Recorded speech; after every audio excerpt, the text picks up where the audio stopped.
This is Dr. Joel Goodin. Welcome to Hold My Margarita. Today I wanted to talk about dating.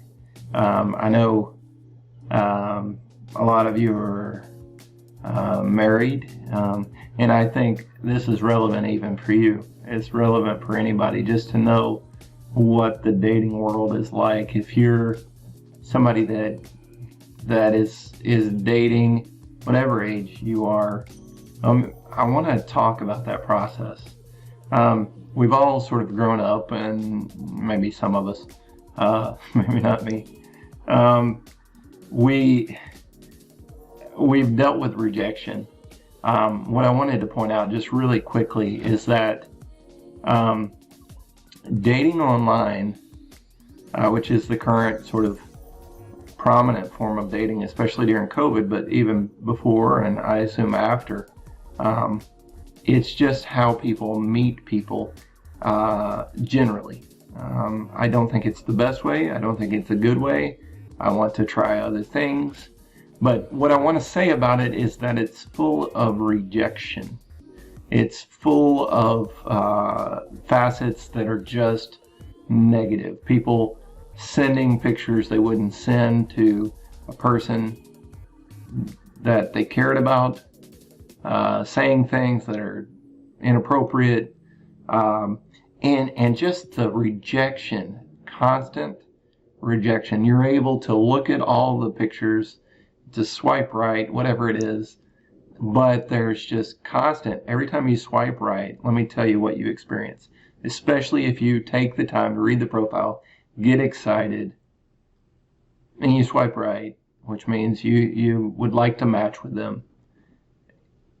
And then often, I'd say 99.5% of the time, you don't match with them.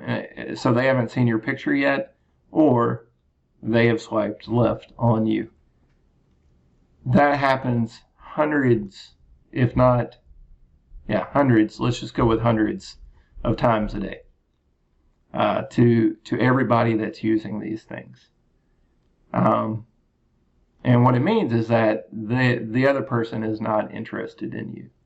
Now, while I don't want to say too much about it, that it's this horrible rejection and the worst thing ever, and we need to be resilient and we need to not be sensitive to some degree, overly sensitive. I think it's silly if we don't take into account what that does to our world. And to our schema and sort of how we interact with other people. We've become an untrusting people, an uncomfortable people, a people that refers to people as creepy all the time. There's just little, and I think it's breaking down some of our institutions of dating, even of trusting each other as friends, of being cordial. There's also no goodbye. You just unmatch when you decide you don't like somebody, if you've started talking to them. There's no sort of way to say, I really enjoyed this time, but I'm not into it. I'm working on a dating app that I think would be better, and that's something I plan to implement. But what I want to say is that if you're talking to somebody that's on a dating app, I want you to know what they're going through.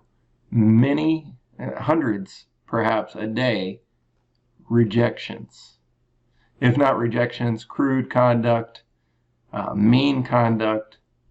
Think of Facebook, but this is even more anonymous. There's no audience, so people are saying really sometimes mean, hurtful things. They're not being kind, and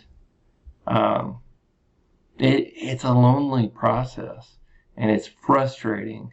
And then sometimes you match with people and then they never message you. Like on Bumble, the girl has to message first, the woman.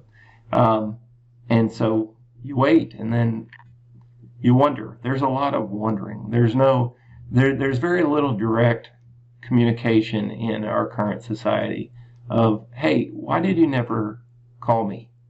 Why did you never message me? You're not even allowed to determine that. And I think we're missing a lot of can you just tell me why?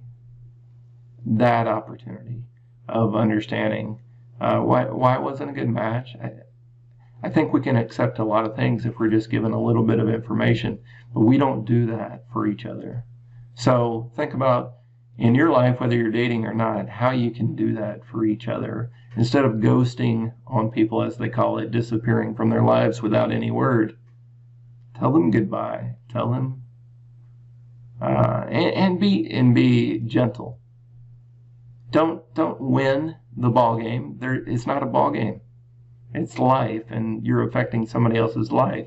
If you're going to exit from it, exit with grace. Say the good things you knew about them. And if there's some constructive feedback that you need to provide, you think is really going to be helpful to them, really, really important for them to know, then maybe take a very cautious, measured approach to how you say it in a kind way. Maybe ask them if they want to know. And I just thought I'd shed some light on that. It's something I experienced. It's something that really can drag you down. Rejection after rejection, and you don't know why. And you may think that maybe it's only me. I want you to know that everybody's going through this.